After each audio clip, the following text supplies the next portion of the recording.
Subvenciones gubernamentales.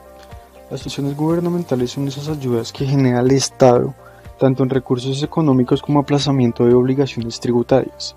Estas medidas las tomó el gobierno durante el 2020 con el objetivo de disminuir el impacto del COVID-19 en las organizaciones privadas. Algunas de las subvenciones que generó el gobierno con el fin de evitar estos impactos negativos fueron la ampliación de los plazos relacionados con el pago de impuestos sobre la renta, impuestos sobre la venta, adicionalmente los impuestos municipales y distritales. De igual forma también se aplazó los temas de presentación de exógena de las organizaciones, los préstamos a tasa cero o por debajo de la tasa del mercado, reducción o eliminación de pagos de tasas y contribuciones de determinados sectores. Algunos de estos sectores que se vio beneficiado principalmente fueron organizaciones que se dedican a la comercialización de elementos de bioseguridad como tapabocas, alcohol, gel, entre otros, donde este tipo de organizaciones se vieron exentas del IVA en todo lo relacionado con la venta de productos de bioseguridad, facilidad en la devolución de impuestos a la renta e impuestos sobre las ventas, la condonación total o parcial de créditos en algunos sectores, el pago a las empresas para mantener el empleo y la reducción de aportes de seguridad social para los empleadores. En relación a los préstamos a tasa cero, vamos a realizar un ejercicio o presentar un ejercicio donde una organización adquiere un préstamo por 1.500 millones a 12 cuotas y cada una de estas cuotas abonada a 125 millones. Este tipo de transacciones económicas en un mercado habitual tendría una tasa de interés del 0,817% efectivo anual. Ahora, para entender o obtener el valor de la subvención, vamos a utilizar la fórmula de valor actual, tomando la tasa de interés, el valor de la cuota, la cantidad de cuotas, el valor futuro, que en este caso sería 0. En este caso, la subvención recibida por la entidad corresponde a 76.711.096 centavos. En el tratamiento contable, esto depende de qué grupo pertenece a la organización, ya sea que utilice NIF-PA, pymes o NIF plenas. Dentro de la NIF-PA pymes, la organización debe cumplir con unas condiciones de esta subvención, es decir, la organización reconocerá un ingreso cuando la subvención se convierta en exigible y no impone condiciones futuras. Si esta subvención impone condiciones futuras, el ingreso se reconocerá cuando se cumplan dichas condiciones. Desde el reconocimiento bajo NIF plenas, la organización deberá reconocer el préstamo a una tasa de mercado de acuerdo con la NIF 9. En este caso, la subvención corresponde a la diferencia entre el pasivo bajo NIF y el importe recibido.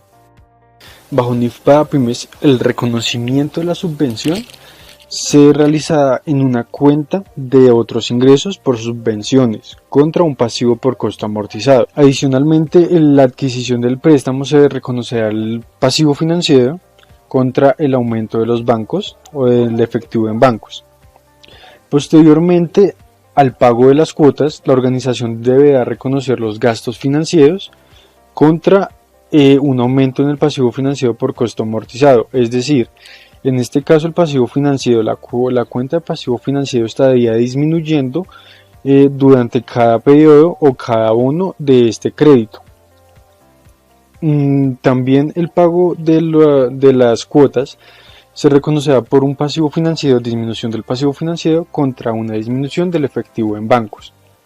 En comparación con las NIF plenas, la organización deberá reconocer un ingreso recibido por anticipado contra un pasivo financiero por costo amortizado en relación al valor de la subvención.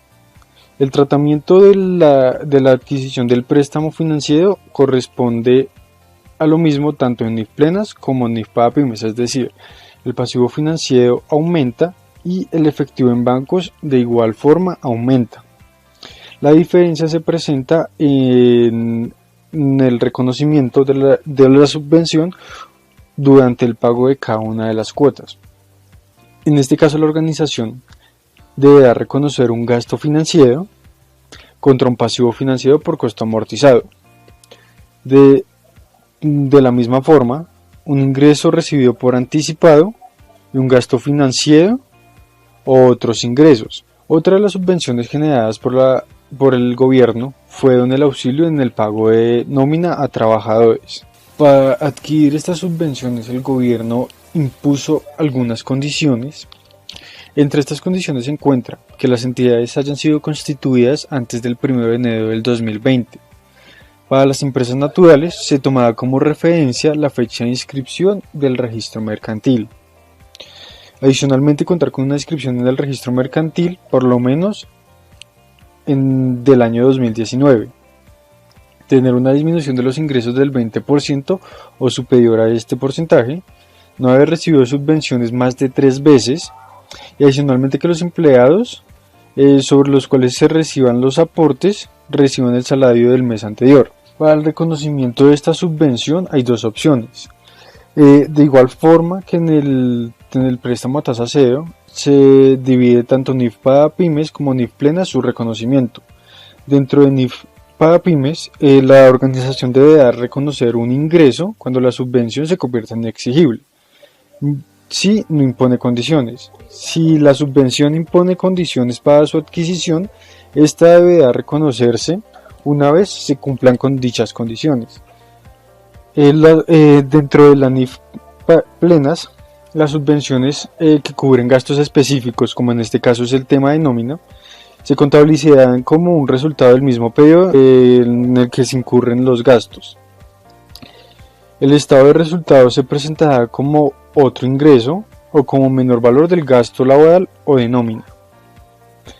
Dentro de su reconocimiento hay dos opciones. Por un lado está la opción 1, que tanto empresas que se encuentren dentro de las plenas como pymes podrán usarla.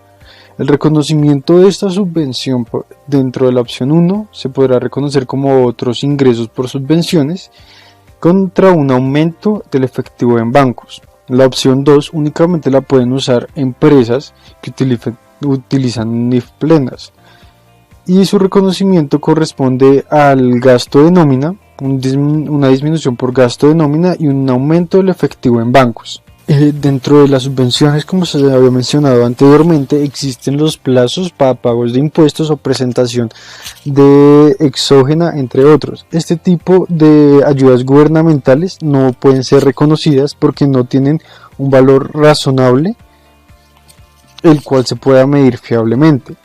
Entonces este tipo de subvenciones, aunque la organización la reciba, esta no podrá reconocerse dentro de los estados financieros o la contabilidad de la organización, sin importar a qué grupo pertenezca. Las inversiones en asociada y negocios conjuntos en los estados financieros principales de una entidad que aplica las normas de información financiera del Grupo 1 deben ser medidas aplicando el método de la participación. Las entidades que deban u opten por medir sus inversiones en subsidiarias, asociadas y negocios conjuntos utilizando el método de la participación deben reconocer su participación en el resultado del ejercicio y en el otro resultado integral de dichas entidades. En caso de existir indicador de deterioro, deberá calcularse el importe recuperable de la inversión en la sociedad, negocio conjunto o subsidiaria, por lo que se debe establecer el valor razonable menos el costo relacionados por la venta o el valor de uso, dado el mayor entre los dos. Por otro lado, nuestra nueva realidad cambia un poco las cosas. El aislamiento preventivo obligatorio podría ocasionar que las empresas tengan procesos de producción o manufactura, efectos materiales que se derivan de la asignación de los costos indirectos de fabricación fijos sobre la base de la capacidad normal de producción. Puede ocurrir que, al realizar el proceso de costeo de la producción, las empresas manufactureras afectadas por el aislamiento no puedan incorporar como costos en los inventarios la totalidad de los costos generales, es decir, indirectos, debido a que deben considerarse el costo del inventario producido basado en la capacidad de producción normal. Las normas de información financiera no permiten capitalizar costos relacionados con la reubicación o reorganización de las operaciones en la entidad, por lo que deberá utilizarse el juicio para determinar que los costos relacionados con adecuaciones, construcción en época de pandemia puedan ser capitalizables, así como la mudanza de operaciones a través de un control remoto.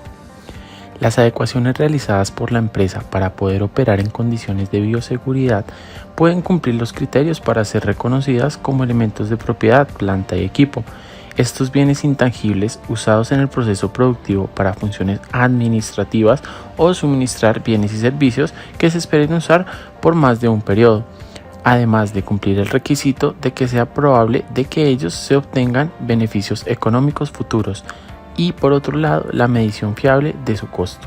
O también se pueden reconocer como elementos de inventarios consumibles que serán almacenados para usos posteriores, de tal manera que las adecuaciones realizadas para operar bajo las nuevas condiciones de bioseguridad, como lo pueden ser duchas, modificaciones en las plantas de producciones, lavamanos, redes, espacio adicional, se podrán reconocer como elementos de propiedad, planta y equipo, por lo que se utilizará su juicio profesional para determinar la vida útil de los mismos. El cumplimiento de contratos, el despido de trabajadores, demandas, entre otros, podrían originar conflictos y disputas que consideren la necesidad de reconocer una provisión. Solo en la medida que exista una obligación presente para la cual la salida de estos beneficios económicos sea probable y pueda estimarse de manera confiable, se podrá reconocer dicha provisión. De lo contrario, no podrá reconocerse.